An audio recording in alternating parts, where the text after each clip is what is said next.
கலசப்பாக்கம், வில்வார்ணி, நட்சத்திர கோயில், பழங்கோயில், எர்ணாகுளம், காப்பூர், அந்த மாதிரி ஊர்லாம் சுற்றி வந்தார். சுற்றி வர சொல்ல எப்படி என்ன பண்ணுவாங்கன்னா தவம் பண்ணார். தவம் பண்ணால் அவர் 24 hours பல நாள் பண்ணும். அவருக்கு எவ்வளோ நேரம் தவம் பண்ணணும்னு தோணுதோ பண்ணுவார். அப்போ சாப்பாடு தண்ணி எதுவும் கிடையாது. இந்த மாதிரி பண்ணிட்டு சொல்ல அந்த வைப்ரேஷன் வந்து 1.5 kilometer கேட்குது.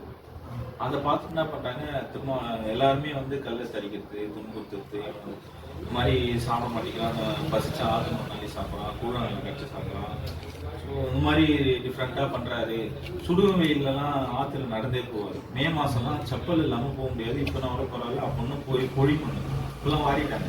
அதுங்கெல்லாம் காலை வச்சு போகவே முடியாது.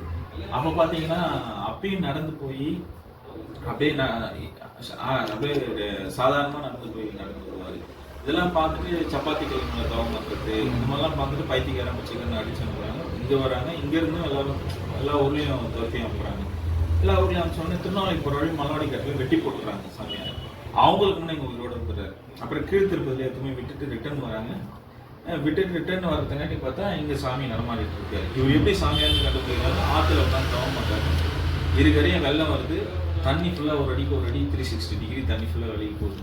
தண்ணி மண்ணுக்குள்ளே கொஞ்சம் தண்ணி மண்ணு ஃபுல்லாக போயிடுது. எல்லாம் அச்சு போயிட்டான், செத்து போயிட்டாங்க. அப்புறம் கொஞ்ச நாள் கழிச்சு ஆற்றுல தண்ணி மேலே ஜடப்பாங்க, தோண்டி பார்த்துருக்காங்க. சாமி அப்படியே ஆற்றுக்குள்ளே தண்ணி அப்படியே உயிரோடு இருந்திருக்காரு. அப்புறம் தான் ஆக்சுவல் வந்து நம்ம திண்ணை இருக்குது பார்த்தீங்கன்னா இருக்குது.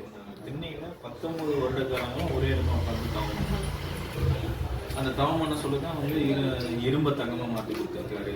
குழந்தைங்களுக்கு வந்து அண்ணன் பிரச்சனை, சொத்து பிரச்சனை, ஹெல்த் இஷ்யூஸ் எல்லாமே சாமிக்கு க்யூர் பண்ணி கொடுத்துருக்காரு. இந்த மாதிரிலாம் வந்து சாமி நிறைய இது பண்ணுவார். உட்கார்ந்த இடத்த விட்டு நகரவே இல்லை. அந்த 19 வருட காலங்களும் ஒரே இடத்துல வந்து எல்லாருக்கும் அருளாசி பண்ணிருக்காங்க. யாருன்னா வாங்க வந்து சாமியோட அருள் பெறுங்க. அதே மாதிரி தான் ஜீவ சம்பந்தி அடைய போறோம்னு முன்கூட்டி சொல்லிடுறாரு. 1928 ஐப்பசி மாதம் அனுஷ நட்சத்திரம் வெள்ளிக்கிழமை காலையில் 9 மணிக்கு நான் ஜீவசம்பந்தி அடைய போறேன்னு முன்கூட்டி சொல்லிடுறாரு பூர்ணிமா. அதே மாதிரி அந்த டேட்ல அந்த நட்சத்திரத்துக்கு சாமி ஜீவசம்பந்தி ஐயாவுக்கு வந்து ஜீவசம்பந்தி வச்சிருக்கோம். யாரும்